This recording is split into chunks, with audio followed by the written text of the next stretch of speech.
Conocí a un hombre que dedicó 20 años de su vida a una casquivana, a lo que sacrificó todo, las amistades, el trabajo y hasta la decencia de su vida.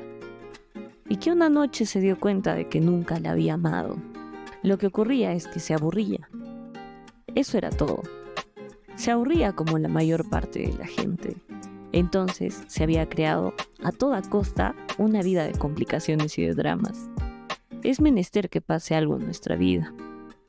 Aquí tiene usted la explicación de la mayor parte de compromisos humanos. Es menester que pase algo.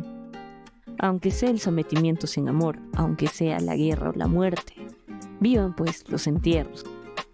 Yo por lo menos no tenía esa excusa. Yo no me aburría, puesto que reinaba. En aquella noche, ¿a qué me referí? Puedo hasta decirle que me aburría menos que nunca. No verdaderamente, no deseaba que pasara nada. Y sin embargo, mire usted, querido señor, era un hermoso atardecer de otoño. En la ciudad se sentía aún cierta tibieza y sobre el Sena había ya cierta humedad. Caía la noche, el cielo estaba todavía claro en el oeste, pero iba oscureciendo. Los faroles brillaban débilmente. Yo iba por la orilla izquierda del río, hacia el puente de las Artes. Las aguas brillaban entre los puestos cerrados de los vendedores de libros viejos. En los muelles había poca gente. En París ya se comía. Yo iba pisando las hojas amarillas y polvorientas que todavía recordaban el verano. El cielo se iba llenando poco a poco de estrellas que uno percibía fugazmente al alejarse de un farol para ir al encuentro de otro.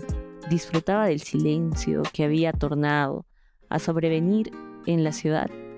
Gustaba de la ternura del atardecer. Estaba contento. Había tenido un buen día, un ciego, la reducción de una pena que yo esperaba para un reo, el cálido apretón de manos de mi cliente, algunos actos de generosidad y durante la tarde una brillante improvisación frente a algunos amigos sobre la dureza de corazón de nuestra clase dirigente a la hipocresía de nuestra élite. Yo había subido hasta el puente de las Artes, desierto a aquella hora, para contemplar el río que apenas se adivinaba en medio de la noche que ya había caído. Frente al Bert Galant dominaba la isla. Sentía ascender en mi interior un vasto sentimiento de potencia. ¿Y cómo podría decirlo? De realización, que dilataba mi pecho. Me erguí y me disponía a encender un cigarrillo, el cigarrillo de la satisfacción, cuando en ese preciso instante detrás de mí estalló una carcajada. Sorprendido, volví bruscamente. A mis espaldas no había nadie. Me llegué hasta el parapeto. Ningún bote, ninguna barca. Me volví hacia la isla y de nuevo oí la carcajada a mis espaldas. Un poco lejos, como si fuera descendiendo por el río. Me quedé allí clavado, inmóvil. La risa iba disminuyendo de punto, pero la oí aún distantemente detrás de mí. No podía venir de otra parte sino de las aguas. Al mismo tiempo sentía los latidos precipitados de mi corazón. Entiéndame bien, aquella risa nada tenía de misterioso. Era una risa franca, natural, amistosa, la cual volvía a poner las cosas en su lugar. Al cabo de un rato ya no oía nada más. Retomé a los muelles, tomé por la calle Dauphine, compré cigarrillos que no necesitaba, me sentía aturdido, respiraba con dificultad. Esa noche llamé a un amigo que no estaba en su casa. Vacilaba en salir cuando de pronto oí una carcajada bajo mi ventana. Abrí. En la acera vi en efecto a unos jóvenes que se separaban alegremente. Tomé a cerrar las ventanas, encogiéndome de hombros. Después de todo, tenía que estudiar un expediente. Fui al cuarto del baño para beber un vaso de agua. Mi imagen sonreía en el espejo, pero me pareció que aquella sonrisa era doble. ¿Cómo? Perdóneme usted, estaba pensando en otra cosa. Mañana probablemente vuelva a verlo. ¿Mañana? Sí, eso es. No puedo quedarme por más tiempo. Además, aquel oso pardo que usted ve allí me llama para una consulta. Sin duda es un hombre honrado. Aquí en la policía acosa injustamente y por pura perversidad. ¿Le parece a usted que tiene la cara de asesino? tenga la seguridad de que es la cara del empleo. También roba y usted se sorprendió al saber que ese hombre de las cavernas se especializó en el tráfico de cuadros. En Holanda, todo el mundo es especialista en pinturas y en tulipanes. Este, con su aire modesto, es el autor del más célebre de los robos de cuadros. ¿Cuál? ¿Acaso se lo diga? No se sorprenda usted por mi saber. Aunque soy juez penitente, tengo aquí un violín de Ingrés. Soy el consejero jurídico de esta buena gente. Estudié las leyes de mi país y me hice de una clientela en este barrio, en el que no le exigen a uno diploma. No era cosa fácil, pero inspiro confianza, ¿no le parece? Tengo una hermosa risa franca, mi apretón de manos es enérgico. Esos son mis triunfos. Además, puse en orden ciertos casos difíciles, primero por interés y luego también por convicción. Si los rufianes y los ladrones estuvieran siempre y en todas partes condenados, las gentes honradas se creerían todas y sin cesar inocentes, querido señor. Y a mi juicio, aquí es donde quería llegar. Es eso, sobre todo, lo que hay que evitar. De otra manera habría de qué reírse. Verdaderamente, querido compatriota, le estoy reconocido por su curiosidad. Sin embargo, mi historia no es nada extraordinaria. Ha de saber usted, puesto que la cosa le interesa, que pensé un poco en aquella carcajada durante algunos días y que luego la olvidé. De cuando en cuando me parecía escucharla en alguna parte de mí mismo, pero casi siempre pensaba sin esfuerzo en cualquier cosa. He de reconocer, con todo, que ya no puse los pies en los muelles de París. Cuando pasaba por allí, en coche o en automóvil, en mi interior se producía una especie de silencio. Creo que esperaba algo, pero atravesaba el Sena, no ocurría nada y entonces respiraba.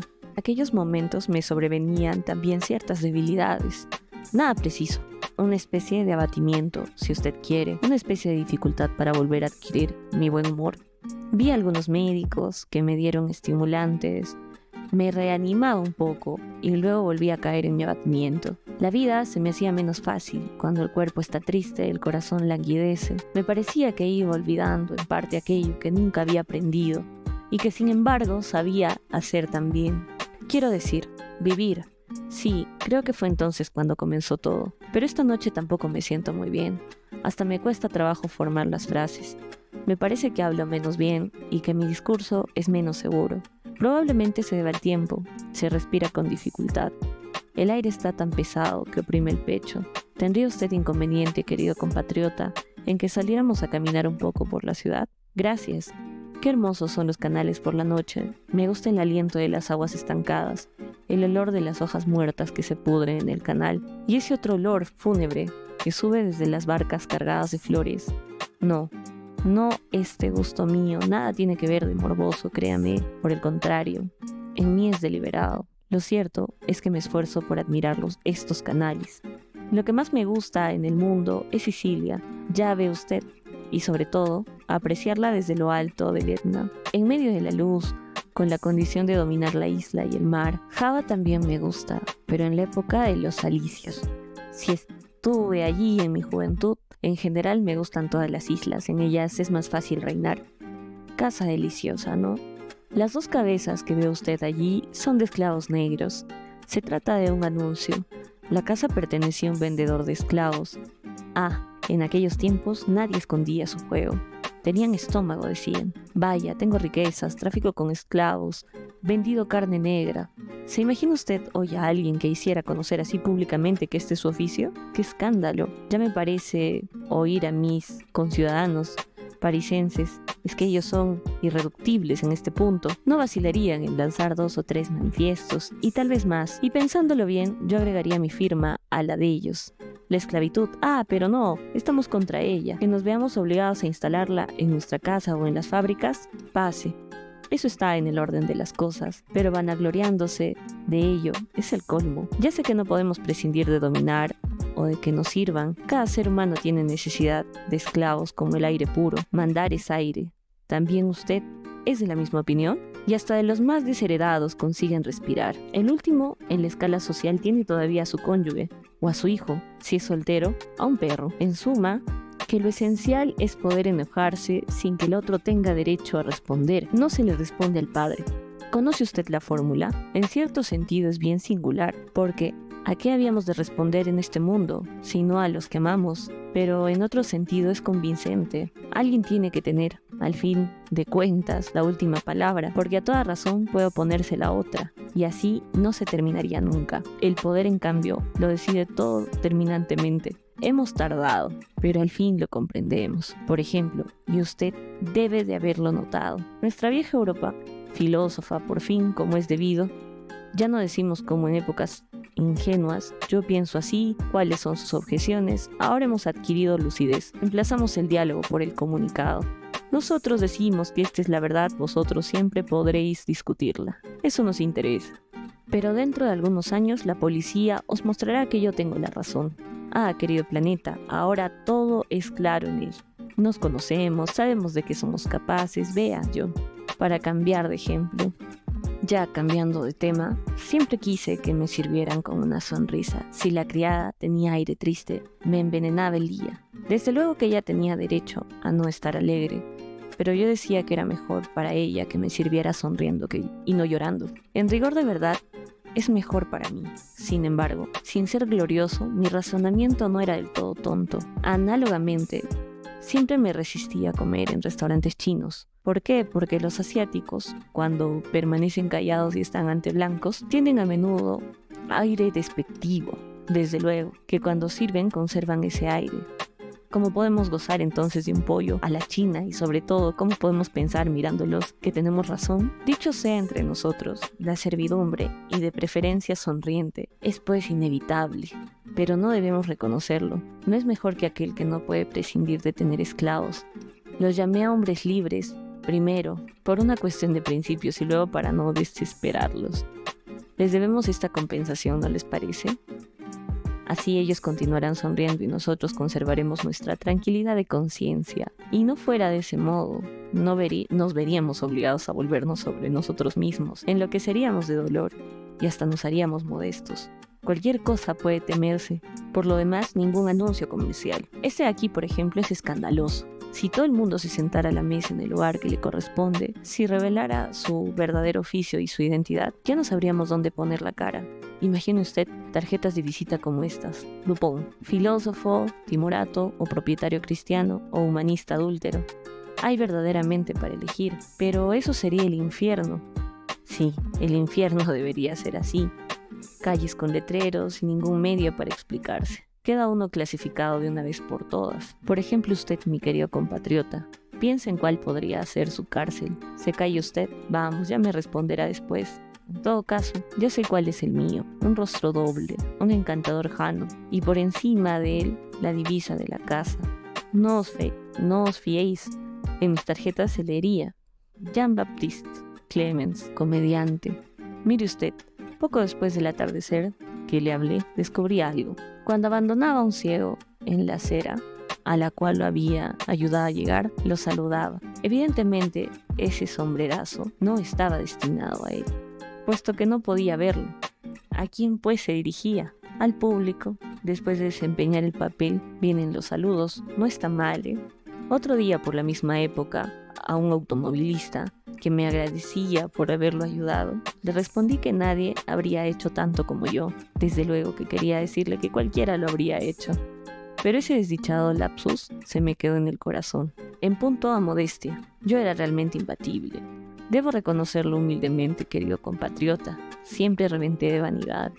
Yo.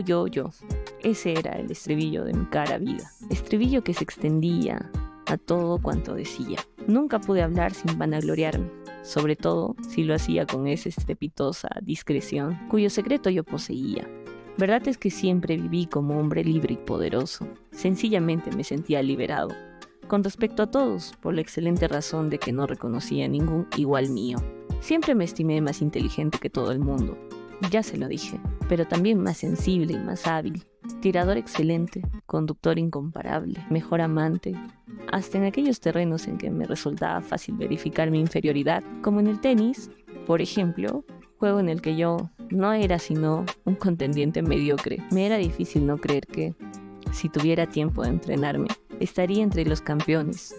En mí no admitía sino superioridades. lo cual explicaba mi benevolencia y serenidad.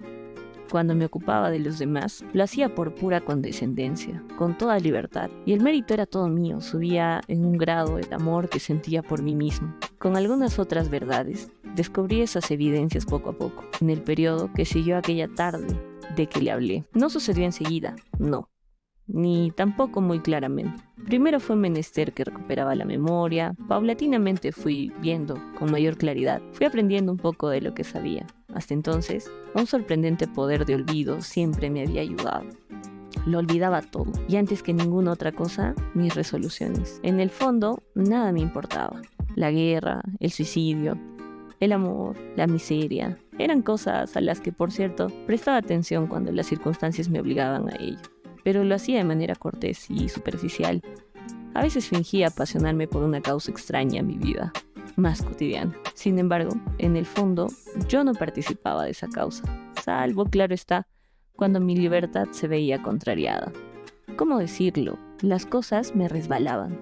Sí, todo me resbalaba sobre mí. Pero seamos justos, lo cierto es que mis olvidos tenían mérito. Habrá usted observado que hay gentes cuya religión consiste en perdonar todas las ofensas que, en efecto, perdonan, pero nunca olvidan. Yo no estaba hecho de tan buena madera para perdonar las ofensas, pero siempre terminaba por olvidarlas. Y aquel que se creía detestado por mí no salía de su asombro cuando yo lo saludaba, con una amplia sonrisa. Según su índole, admiraba entonces mi grandeza de ánimo o bien despreciaba mi torpeza, sin imaginar que la razón que me movía a tal actitud era más sencilla. Había olvidado hasta el nombre de esa persona.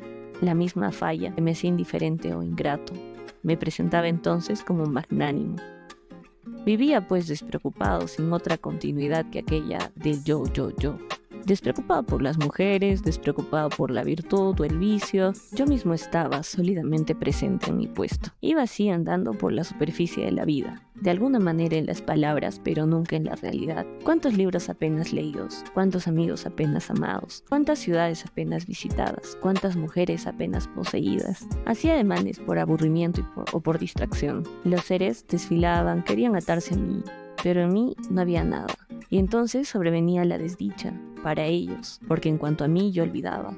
Nunca me acordé sino de mí mismo. Sin embargo, poco a poco fui recobrando la memoria. O mejor dicho, yo volví a ella. De allí encontré el recuerdo que me esperaba. Antes de hablarle de esto, permítame usted, querido compatriota, que le dé algunos ejemplos. Y no tengo la menor duda de que le servirán. De lo que descubrí en el curso de mi exploración. Un día en que conduciendo mi automóvil tardé un segundo en arrancar cuando apareció la señal verde, mientras nuestros pacientes conciudadanos descargaban sin dilación sus bocinas en mis espaldas. Recordé de pronto otra aventura que me ocurrió en las mismas circunstancias. Una motocicleta conducida por un hombrecillo seco que llevaba lentes y pantalones de golf me había pasado y se había instalado delante de mí en el momento en que aparecía la señal roja. Al detenerse, el hombrecillo se le había parado el motor y se esforzaba en vano para volver a ponerlo en marcha. Cuando apareció la señal verde, le pedí con mi habitual cortesía que apartara su motocicleta a fin de que yo pudiera pasar. El hombrecillo continuaba poniéndose nervioso a causa de su asmático motor. Entonces me respondió, de acuerdo con las reglas de cortesía parisiense, que me fuera al diablo. Yo insistí, siempre cortés, pero con un ligero matiz de impaciencia en la voz. Enseguida se me hizo saber, de todos modos, podía irme a donde se me había mandado, a pie o a caballo. A todo esto, a mis espaldas, algunas bocinas comenzaban a hacerse oír, con mucha mayor firmeza. Pedí a mi interlocutor que fuera más urbano y que concediera que estaba impidiendo la circulación. El irascible personaje, exasperado sin duda por la mala voluntad que se había hecho evidente de su motor, me informó que si yo deseaba lo que él llamaba sacudirme el polvo, me lo ofrecía de todo corazón.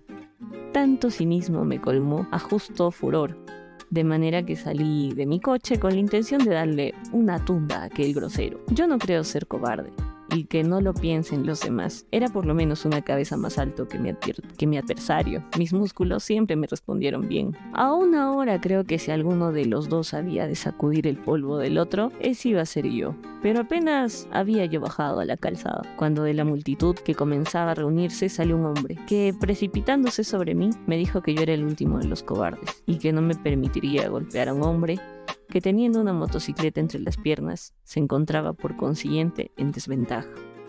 Hice frente a ese mosquetero y, a decir verdad, ni siquiera lo vi. En efecto, apenas hube vuelto la cabeza cuando, casi en el mismo momento, oí de nuevo las explosiones del motor de la motocicleta y recibí un violento golpe en la oreja. Antes de que hubiera tenido tiempo de darme cuenta de lo que había pasado, la motocicleta se alejó. Aturdido, me dirigí maquinalmente hacia el D'Artagnan, cuando en el mismo instante un concierto exasperado de bocinas se levantó de la fila, ya considerable, de vehículos. Había vuelto a aparecer la señal verde. Entonces, aún un poco confuso, en lugar de sacudir al imbécil que me había interpelado, volví dócilmente a mi coche y arranqué, mientras a mi paso el imbécil me saludaba con un pobre infeliz del que todavía me acuerdo. Episodio sin importancia, dirá usted, sin duda, solo que me llevo mucho tiempo a olvidar. Ahí está lo importante del asunto. Sin embargo, tenía excusas. Me había dejado golpear sin responder, pero no se me podía acusar de cobardía. Sorprendido, interpelado por dos lados, yo había quedado confuso, y las bocinas completaron mi confusión. Con todo, me sentía desdichado, como si hubiera pecado contra el honor. Volví a verme subido a mi coche, sin una reacción bajo las miradas irónicas de una muchedumbre, tanto más encantada por aquel cuarto día. Lo recuerdo bien, llevaba yo un traje azul muy elegante. Volví a oír aquel pobre infeliz, que así y todo me parecía justificado. En suma, que me había desinflado públicamente por obra de una concurrencia de circunstancias. Después, de hecho, yo comprendía claramente lo que hubiera debido hacer. Me veía derribando a D'Artagnan de un buen gancho, volviendo a mi automóvil, persiguiendo al monito que me había golpeado, alcanzándolo, aplastándole la motocicleta contra una acera, apartándolo y aplicándole la paliza que con creces se merecía. Con algunas variaciones. Hacía pasar centenares de veces este film por mi imaginación, pero era demasiado tarde, de manera que durante días tuve que dirigir un feo resentimiento. Vaya, está lloviendo de nuevo. Cobijémonos en este porche. ¿No le parece? Bueno, ¿dónde estábamos? Ah, sí, el honor. Pues bien, cuando volví a recordar esta aventura, comprendí lo que ella significaba. En definitiva, mis sueños no habían resistido la prueba de los hechos.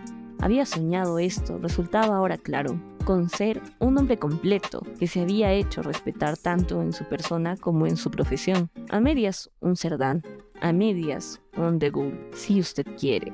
En suma, que quería dominar en todas las cosas. Por eso asumía actitudes artificiales y ponía más cuidado y coquetería en mostrar mi habilidad física que mis dotes intelectuales. Pero después de haber sido golpeado en público sin reaccionar, ya no me era posible acariciar esta hermosa imagen de mí mismo. Si yo hubiera sido amigo de la verdad y de la inteligencia que pretendía ser, ¿qué me habría importado aquella aventura, ya olvidada por quienes habían sido espectadores? Apenas me habría acusado por haberme enojado, sin casi motivos. Y también, estando enojado, por no haber sabido afrontar las circunstancias de mi cólera, carente de presencia de espíritu. En lugar de eso, yo ardía por desquitarme, ardía por golpear y vencer, como si mi verdadero deseo no fuera ser la criatura más inteligente o la más generosa de la tierra, sino tan solo apalear a quien se me antojara, ser siempre el más fuerte y del modo más elemental. La verdad es que todo hombre inteligente lo sabe, usted muy bien, sueña con ser un gángster y con dominar en la sociedad exclusivamente por la violencia, puesto que la cosa no es tan fácil como pudiera hacérnoslo pensar la lectura de novelas especializadas. Generalmente uno se remite a la política y recurre al partido más cruel.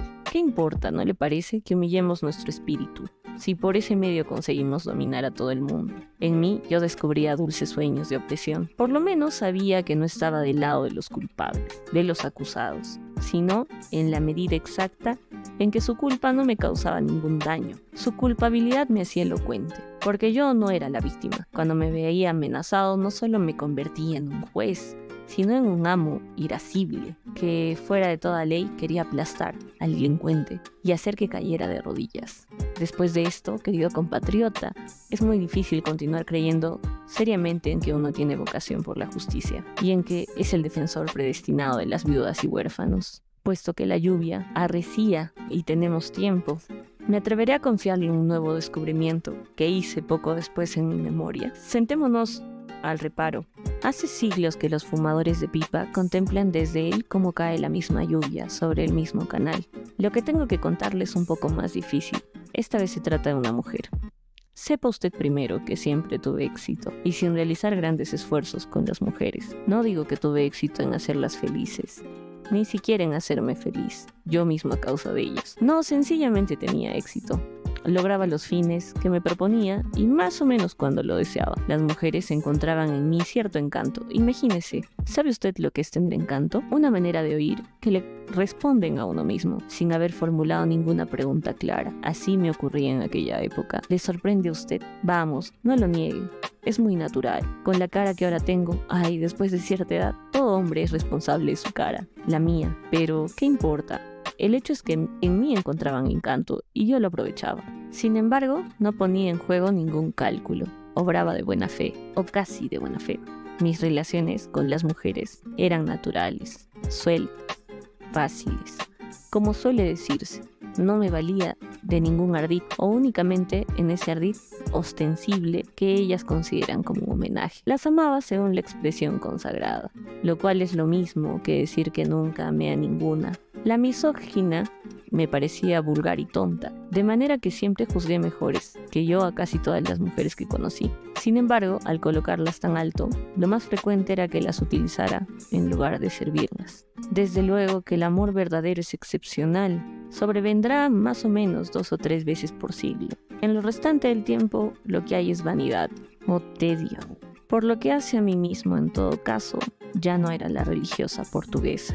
No tengo el corazón seco cuando llegue el caso, sino, por el contrario, soy capaz de enternecimiento y junto con eso tengo las lágrimas fáciles. Solo que mis raptos se vuelven siempre hacia mí. Mis enternecimientos me conciernen. Después de todo, resultaba falso afirmar que nunca hay amado. En mi vida, por lo menos, hube de alimentar un gran amor, del cual siempre fui el objeto. Desde ese punto de vista, después de las inevitables dificultades de la edad muy juvenil, quedé rápidamente fijado. La sensualidad y únicamente la sensualidad reinaba en mi vida amorosa. Buscaba solo objetos de placer y de conquista. En esto me ayudaba por los demás. Mi constitución física, la naturaleza se mostró generosa conmigo, y yo estaba no poco orgulloso de ello, de manera que obtenía muchas satisfacciones de las que no sabría ya decir si eran de placer o de prestigio.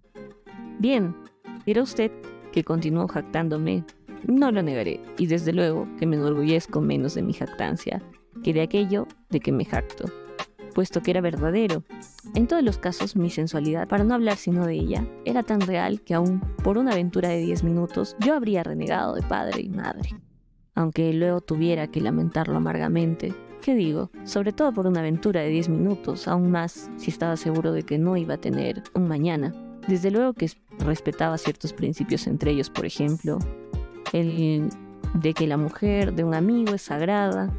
Lo que hacía entonces con toda sinceridad era sencillamente dejar de tener amistad con el marido algunos días antes. No debía llamar a esto sensualidad. La sensualidad no es repugnante en sí misma, seamos indulgentes y hablemos más bien de una debilidad, de una especie de incapacidad congénita de ver en el amor otra cosa que lo que se hace en él. Pero después de todo, esa debilidad era cómoda. Unida a mi facultad de olvido, favorecía mi libertad, al mismo tiempo en virtud de cierto aire ausente y de irreductible independencia que ella me daba. Me ofrecía ocasión de nuevos éxitos. A fuerza de no ser romántico, daba sólido alimento a lo novelesco. Nuestras amigas efectivamente tenían esto de común con Bonaparte. Siempre piensan obtener éxito en aquello en que todo el mundo fracasó. En aquel comercio yo satisfacía por lo menos otra cosa aparte de la sensualidad, mi amor al juego. En las mujeres veía yo a las adversarias de cierto juego que por lo menos tenía visos de inocencia. Mire usted, no aguanto aburrirme y en la vida no aprecio sino las diversiones. Toda sociedad, por brillante que sea, me agobia rápidamente, en tanto que nunca me aburrí con las mujeres que me gustaban. Me cuesta trabajo confesarlo, pero habría renunciado a 10 conversaciones con Einstein por un primer encuentro con una bonita figuranta. Verdad es que a la 10ª cita habría suspirado por Einstein o por lecturas serias. En suma, que nunca me preocupé por los grandes problemas, sino en los intervalos de mis modestas expansiones. Y cuántas veces hallándome en la calle, en medio de una discusión apasionada con amigos, perdía el hilo del razonamiento que se exponía porque una linda coqueta cruzaba en ese momento la calzada. De manera que yo jugaba ese juego, sabía que a ellas no les gustaba que uno fuera demasiado rápidamente a la meta. Primero era necesaria la conversación, la ternura, como ellas dicen, y siendo abogado, lo que me faltaba no eran discursos ni miradas. Habiendo sido en el regimiento aprendiz de comediante, cambiaba con frecuencia de papel, pero siempre representaba la misma pieza. Por ejemplo, el número de la seducción incomprensible, el número del no sé por qué, del no hay razón alguna, ya no deseaba ser atraído, estaba cansado del amor, etc. Era siempre eficaz, aunque fuera de los más viejos del repertorio. También representaba el número de la dicha misteriosa, que ninguna otra mujer consiguió jamás depararnos. Dicha que acaso no tenga futuro, que hasta con toda seguridad no lo tiene, pues uno no quería garantizar demasiadas cosas, pero que precisamente por eso, sobre todo había perfeccionado una pequeña tirada, siempre bien recibida, que usted aplaudiría, no me cabe la menor duda. Lo esencial de esa tirada valía la pena, que se pegarían a mí, de que mi vida ya había terminado, de que no gozaba de la felicidad de todos los días, felicidad que acaso ya habría preferido a cualquier otra cosa. Ya era demasiado tarde. Guardaba claro esto en mí los motivos de esa frustración decisiva, sabiendo que es mejor acostarse con el misterio. Por lo demás, en cierto modo, yo mismo creía en lo que decía, vivía mi papel. No, pues, sorprendentemente, el hecho de que mis adversarias también se pusieran a representar con fuego. Las más sensibles de mis amigas se esforzaban por comprenderme, y ese esfuerzo las llevaba a melancólicos abandonos. Las otras, satisfechas al ver que yo respetaba las reglas del juego y que tenía la delicadeza de hablar antes de obrar, se entregaban sin esperar a más. Entonces yo había ganado, y doblemente, pues, además, el deseo que yo sentía por ellas satisfacía el amor que me tenía a mí mismo al verificar cada vez más brillantes facultades. Y esto es tan cierto que aun cuando ocurría que algunas no me preocupaban sino un placer mediocre, así y todo yo trataba de reanudar mis relaciones con ellas. De cuando en cuando, ayudado probablemente por ese deseo singular que favorece la separación, seguida de una complicidad de pronto renovada, pero también lo hacía para confirmar que nuestros lazos existían siempre y que solo dependía de mí estrecharlos. A veces hasta les hacía jurar que no pertenecerían a ningún otro hombre para callar así de una vez por todas mis inquietudes sobre ese punto. Sin embargo, mi corazón nada tenía que ver con estas inquietudes, ni siquiera tampoco mi imaginación. Una especie de pretensión se había, en efecto, encarnado en mí con tanta fuerza que me era difícil de imaginar, a pesar de la evidencia que una mujer, habiendo sido mía, pudiera alguna vez pertenecer a otro hombre.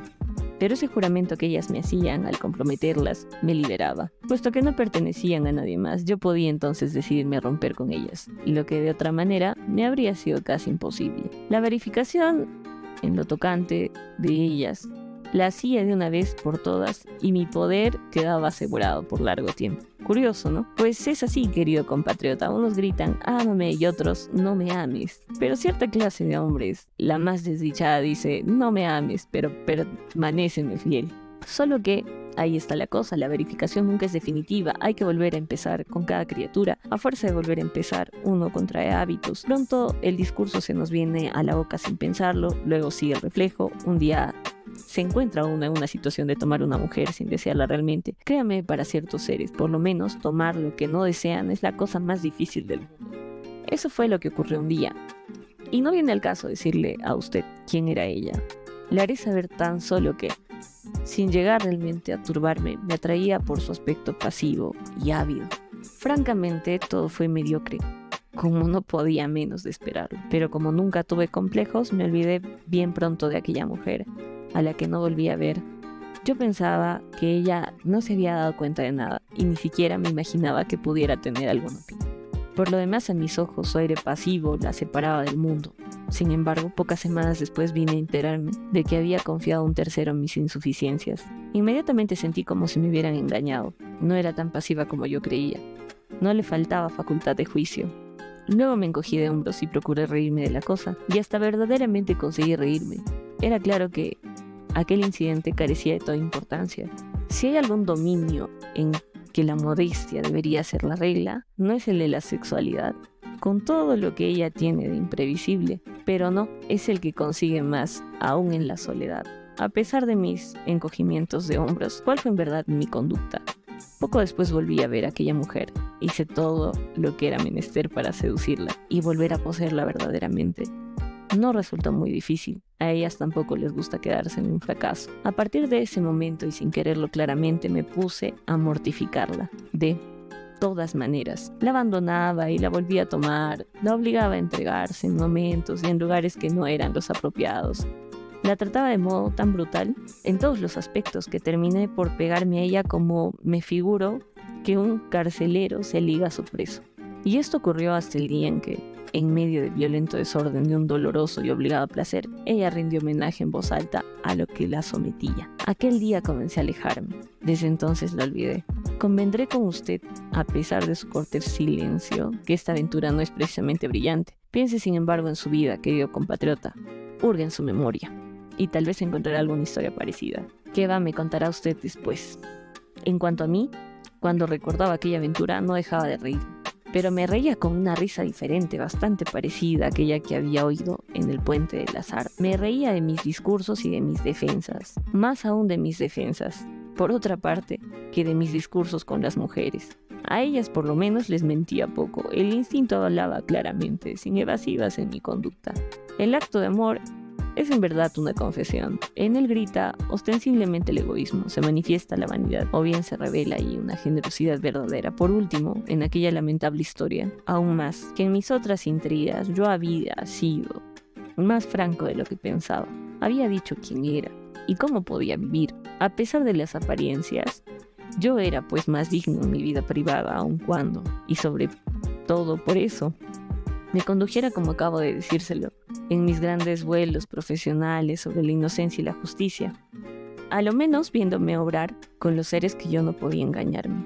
Acerca de la verdad de mi naturaleza, ningún hombre es hipócrita en sus placeres. Leí esto en alguna parte, querido compatriota, o sencillamente lo pensé. Cuando consideraba, pues, la dificultad que tenía para separarme definitivamente de una mujer, dificultad que me llevaba a mantener tantas relaciones simultáneas. No hacía responsable de ello a la ternura de mi corazón. No era la ternura de mi corazón lo que me hacía orar cuando una de mis amigas, habiéndose cansado de esperar el Austerlitz de nuestra pasión, hablaba de retirarse. Inmediatamente era yo quien daba un paso adelante. Era yo el que hacía concesiones, el que se hacía elocuente. La ternura y la dulce debilidad del corazón eran cosas que yo despertaba en las mujeres, en tanto que a mí no me quedaba sino la apariencia. Me sentía sencillamente un poco excitado porque se me había rechazado. Un poco alarmado también por la posible pérdida de un afecto. A veces es verdad que me parecía sufrir realmente, pero bastaba que la rebelde se marchara, para que la olvidara, enseguida sin esfuerzo alguno, como la olvidaba, teniéndola junto a mí cuando en cambio ella había decidido volver a mi lado. No era el amor ni la generosidad lo que me despertaba cuando me veía en peligro de que me abandonaran, sino únicamente el deseo de ser amado y de recibir lo que, según pensaba, se me debía.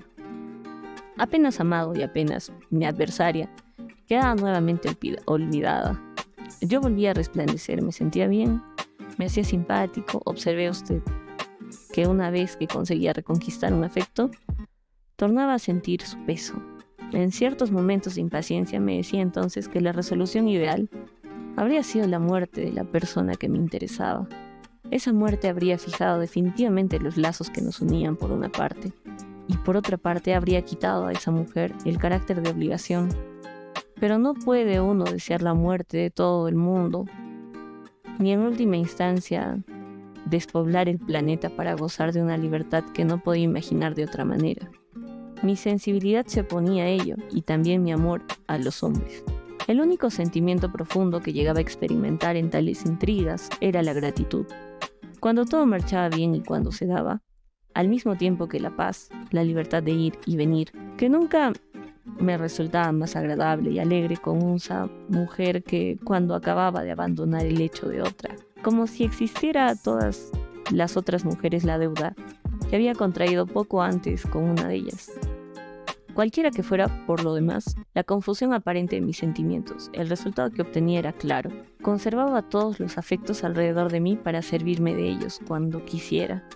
De manera que no podía vivir de mi declaración misma, sino con la condición de que en toda la tierra todos los seres, o el mayor número posible de ellos, estuvieron vueltos hacia mí, eternamente vacantes, privados, consagrados, por fin a la esterilidad, hasta el día en que yo me dignara favorecerlos con mi luz. En suma, para que yo viviera feliz era necesario que los seres que elegía no vieran de modo alguno, debían recibir la vida, muy de cuando en cuando de mi capricho.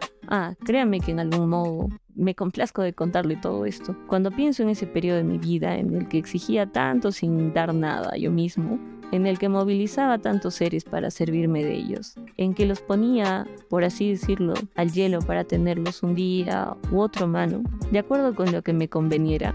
No sé en verdad cómo llamar al curioso sentimiento que me invade. ¿No será vergüenza, dígame? Querido compatriota, ¿no quema un poco la vergüenza? ¿Sí? Entonces tal vez se trate de ella, o de uno de esos ridículos sentimientos ligados al honor. En todo caso me parece que ese sentimiento no hubo ya de abandonarme, desde aquella aventura que encontré en el centro de mi memoria y cuyo relato ya no puedo diferir por más tiempo, a pesar de mis digresiones y de los esfuerzos de una inventiva a la que espero haga usted justicia. Vaya, dejó de llover. Tenga usted la bondad de acompañarme hasta mi casa. Estoy cansado, extremadamente cansado, no por haber hablado, sino ante la sola idea de lo que todavía tengo que decir. Vamos, unas pocas palabras bastarán para describir mi descubrimiento esencial. ¿Por qué decir más para aquella estatua que desnuda? Los bellos discursos deben volar. La cosa ocurrió así, aquella noche de noviembre, 2 o 3 años antes del atardecer, en que creí oír unas carcajadas a mis espaldas. Dirigiéndome a mi casa, iba hacia la orilla izquierda del río, por el puente Royal. Era la 1 de la madrugada. Caía una lluvia ligera, más bien una llovizna que dispersaba a los raros transeúntes. Volvía ya de casa de una amiga que seguramente ya dormía. Me sentía feliz de esa caminata, un poco embotado, con el cuerpo calmo, irrigado por una sangre tan dulce como la lluvia que caía. En el puente pasé por detrás de una forma inclinada sobre el parapeto que parecía contemplar el río. Al acercarme distinguí una joven delgada vestida de negro. Entre los cabellos oscuros y el cuello del abrigo veía solo una nuca fresca y mojada a la que no fui insensible, pero después de vacilar un instante proseguí mi camino. Al llegar al extremo del puente tomé por 50 metros más o menos cuando oí el ruido, que a pesar de la distancia me pareció formidable, en el silencio nocturno de un cuerpo que cae al agua. Me detuve de golpe, pero sin volverme. Casi inmediatamente oí un grito, que se repitió muchas veces, y que fue bajando por el río, hasta que se extinguió bruscamente. El silencio que sobrevino en la noche de pronto, coagulada, me pareció interminable. Quise correr, y no me moví. Creo que temblaba de frío y de pavor. Me decía que era menester hacer algo enseguida, y al propio tiempo sentía que una debilidad irresistible me invadía el cuerpo. He olvidado lo que pensé en aquel momento. Demasiado tarde, demasiado lejos, o algo parecido. Me había quedado escuchando inmóvil. Luego, con pasitos menudos, me alejé bajo la lluvia, y nadie dio aviso del incidente. Pero ya hemos llegado. Esta es mi casa, mi refugio. Mañana, sí, como usted quiera. Lo llevaré con mucho gusto a la isla de Marken. Verá el Zuiderzee. Nos encontraremos a las 11 en Mexico City. ¿Cómo dice usted? Aquella mujer. No sé, verdaderamente no sé. Ni al día siguiente, ni en muchos otros días. Leí los periódicos. Un pueblo de muñecas, ¿no le parece a usted? La nota pintoresca no es precisamente la que falta. Pero no lo traje a esta isla por lo que ella tiene de pintoresco, querido amigo.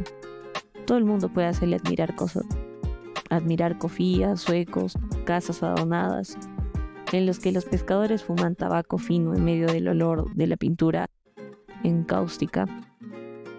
En cambio, yo soy uno de los pocos que pueden mostrarle lo que aquí hay de importante. Llegamos al dique, tendremos que continuar para encontrarnos lo más lejos posible de estas casas demasiado graciosas. Sentémonos, ¿quiere usted? ¿Qué dice? ¿No es este uno de los hermosos paisajes negativos? Mire a nuestra izquierda, ese montón de cenizas que aquí llaman una duna. El dique gris a la derecha, la arena descolorida a nuestros pies y frente a nosotros, el mar con color de lejía floja y el vasto cielo en el que se reflejan las pálidas aguas. Un infierno blando, verdaderamente solo líneas horizontales, ningún estallido, el espacio sin color, la vida muerta. ¿No es este un borrarse universal, la nada sensible a los ojos. Y ningún hombre, sobre todo ningún hombre, únicamente usted y yo, frente al planeta por fin desierto. ¿Que el cielo vive? Tiene usted razón, querido amigo. Se hace espeso, luego se horada, abre escaleras de cielo, cierra puertas de nubes. Son las palomas. ¿No advirtió usted que el cielo de Holanda está lleno de millones de palomas invisibles? Tan alto vuelan, que baten alas, que suben y bajan, con un mismo movimiento, llenando el espacio celeste con olas espesas de plumas grisáceas que el viento se lleva o trae. Las palomas esperan allá arriba, esperan todo el año, giran por encima de la tierra, miran hacia abajo, quisieran descender, pero aquí no hay más que mar, canales, techos cubiertos por letreros y ninguna cabeza debe posarse. ¿No comprende usted lo que quiero decir? Le confesaré que estoy cansado. Pierdo el hilo de mi discurso, ya no tengo aquella claridad de espíritu a que mis amigos se complacían en rendir homenaje. Por lo demás digo mis amigos por una cuestión de principios. Yo no tengo amigos, solo tengo cómplices. En cambio, aumento su número. Ahora son todo el género humano. Y dentro del género humano es usted el primero. El que está presente siempre el primero. Que como sé que no tengo amigos, pues es sencillo. Lo descubrí el día en que pensé en matarme para jugarles una mala pasada. Para castigarlos en cierto modo, pero ¿castigar a quién? Algunos se habrían sorprendido, pero nadie se sentiría castigado, entonces comprendí que no tenía amigos. Además, aun cuando los hubiera tenido, yo no habría adelantado más por ello. Si me hubiera suicidado y hubiera podido ver enseguida sus caras, entonces sí el juego habría valido la pena. Pero la tierra es oscura, querido amigo, la madera espesa, opaca, la mortaja. Los ojos del alma, dice usted. Sí, sin duda, si es que existe un alma y si es que ella tiene ojos. Pero mire usted, no se está seguro nunca, nunca se está seguro. Si estuviéramos seguros tendríamos una salida. Podríamos al fin hacernos tomar en serio. Los hombres no se convencen de nuestras razones, de nuestra sinceridad, de la gravedad de nuestras penas, sino cuando nos morimos. Mientras estamos en la vida, nuestro caso es dudoso, solo tenemos derecho al escepticismo de los hombres. Por eso, si tuviéramos alguna certeza de que podemos gozar del espectáculo, valdría la pena probarles lo que ellos no quieren creer, valdría la pena asombrarlos. Pero usted se mata, ¿y qué importancia tiene entonces el que ellos le crean o no? Usted no está presente para recoger su asombro y su constricción. Por lo demás, fugaces. Usted no está allí para asistir, por fin, de acuerdo con el sueño de cada hombre, a sus propios funerales. Para dejar de ser dudoso hay que dejar de ser lisa y llanamente. Por lo demás, no es mejor así. Sufriríamos demasiado por la indiferencia de ellos. Me lo pagarás, decía una muchacha a su padre, porque él le había impedido casarse con un adorador demasiado bien peinado. Y ella se mató. Pero el padre no pagó absolutamente nada. Le gustaba enormemente ir a pescar. 3 domingos después del suicidio, volvía al río para olvidar. Según él decía, ya había calculado bien. ¿Por qué olvidó? A decir verdad, lo contrario es que habría sorprendido. ¿Cree uno morir para castigar a su mujer, cuando en realidad lo que hace es devolverle la libertad? Es mejor no ver esas cosas, sin contar con que correrá uno el riesgo de oír las razones que ellos dan de nuestra acción. En lo que me concierne, yo los oigo decir: se mató porque no pudo soportar. Ah, querido amigo, qué pobres son los hombres en su inventiva. Siempre creen que uno se suicida por una razón, pero muy bien puede uno suicidarse por 2 razones. No, eso no les entra en la cabeza. Entonces, ¿para qué morir voluntariamente? ¿Para qué sacrificarse a la idea que uno quiere dar de sí mismo? Una vez que usted está muerto, ellos se aprovechan para atribuir a su acto motivos idiotas o vulgares. Los mártires, querido amigo, tienen que elegir entre ser olvidados, ser ridiculizados o bien utilizados. En cuanto a que se les comprenda, eso nunca. Y además vayamos derecho al grano. Amo la vida. Esta es mi verdadera debilidad. La amo tanto que no tengo ninguna imaginación para lo que sea ella.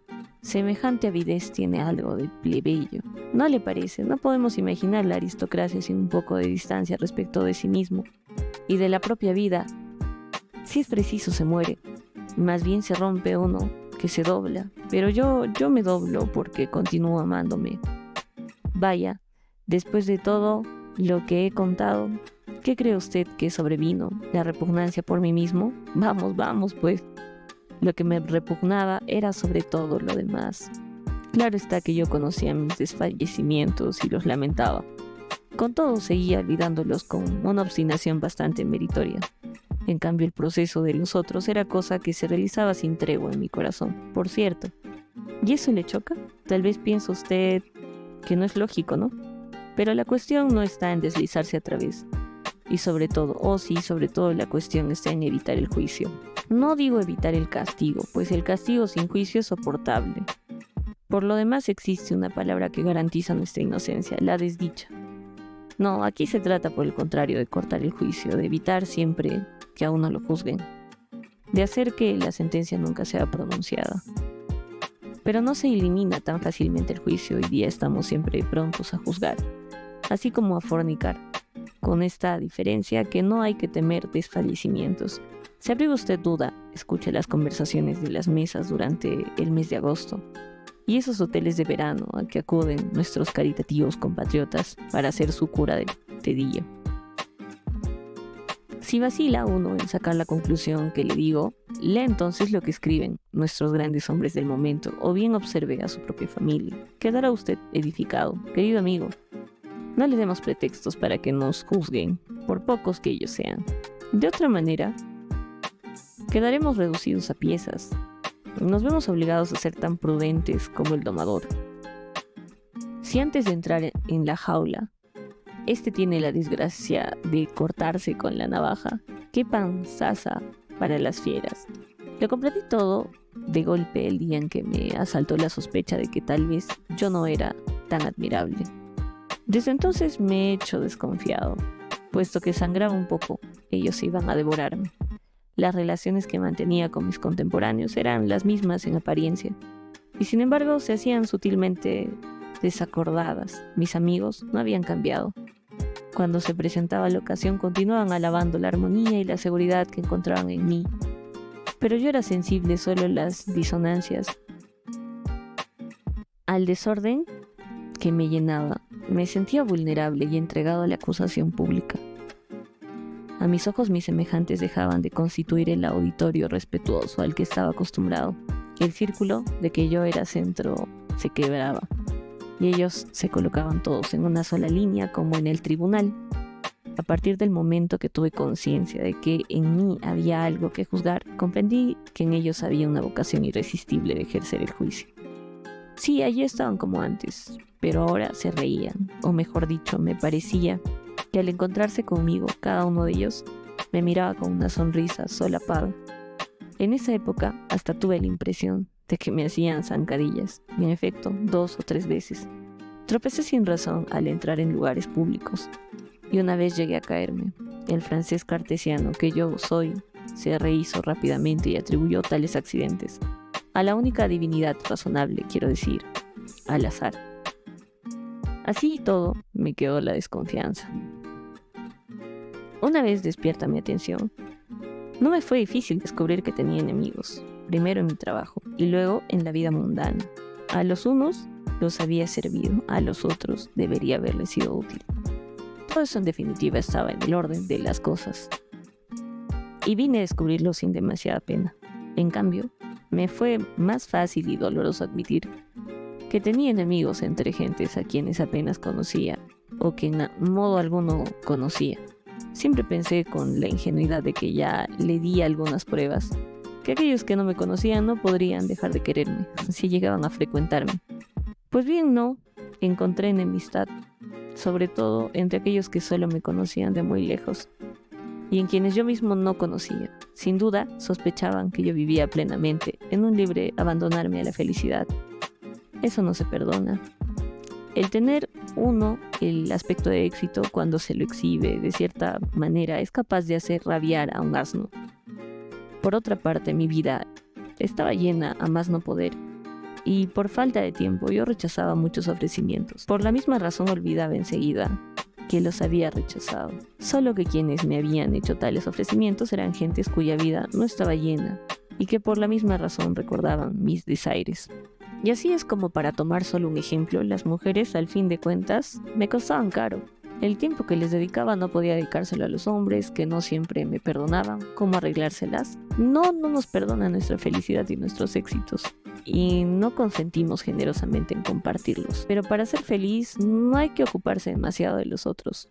Luego, no hay salida posible, feliz y juzgado o bien absuelto y miserable. En mi caso, la injusticia era mayor. Me veía condenado por felicidades pasadas. Había vivido mucho tiempo en la ilusión de un acuerdo general, siendo así que por todas partes los juicios, las flechas y las burlas caían sobre mí, que me hallaba distraído y sonriente. Desde el día en que me mantuve alerta, cobré lucidez. Recibí todas las heridas al mismo tiempo y perdí mis fuerzas de golpe. Entonces el universo entero se puso a reír alrededor de mí. Y eso es lo que ningún hombre, salvo los que no viven, quiero decir, los sabios, puede soportar. La única posición cómoda es la maldad. La gente se apresura entonces a juzgar para no verse ella misma juzgada. ¿Qué quiere usted? La idea más natural del hombre, la que se le presenta espontánea e ingenuamente como del fondo de su naturaleza, es la idea de su inocencia. Desde este punto de vista, todos somos como aquel pequeño francés que Rocherwald se obstinaba en que el escribiente, que también era un prisionero y que registraba su llegada al campo, redactara una reclamación. El escribiente y sus ayudantes se echaron a reír. Es inútil, viejo. Aquí no se hacen reclamaciones. Es que, mire usted, señor, decía el pequeño francés, mi caso es excepcional, soy inocente. Todos somos casos excepcionales, todos queremos apelar a algo. Cada cual pretende ser inocente a toda costa, aunque por ello sea menester acusar al género humano y al cielo. ¿Complacerá usted mediocremente a un hombre si lo felicita por los esfuerzos gracias a los cuales llegó a ser inteligente o generoso? En cambio, se hinchará de satisfacción si admira usted su generosidad natural. Inversamente, si le dice usted a un criminal que su falta no se debe a su naturaleza o a su carácter, sino a las circunstancias desgraciadas, le quedará violentamente reconocido. Y durante la defensa el criminal en cuestión hasta elegirá ese momento para ponerse a llorar. Sin embargo, no hay mérito alguno en ser honrado o valiente de nacimiento, así como seguramente uno no es tampoco más responsable de ser criminal por naturaleza que criminal por las circunstancias. Pero esos bribones quieren la gracia, es decir, la irresponsabilidad, y entonces alegan sin vergüenza alguna justificaciones de la naturaleza o las excusas de las circunstancias, aunque sean contradictorias. Lo esencial es ser inocente, que sus virtudes, por gracia de nacimiento, no puedan ponerse en tela de juicio, y que sus faltas, nacidas de un mal pasajero, no sean sino transitorias. Ya se lo dije a usted, se trata de sustraerse al juicio. ¿Cómo es difícil sustraerse al juicio? Y cómo es cosa delicada. Hace admirar y al mismo tiempo excusar su propia naturaleza.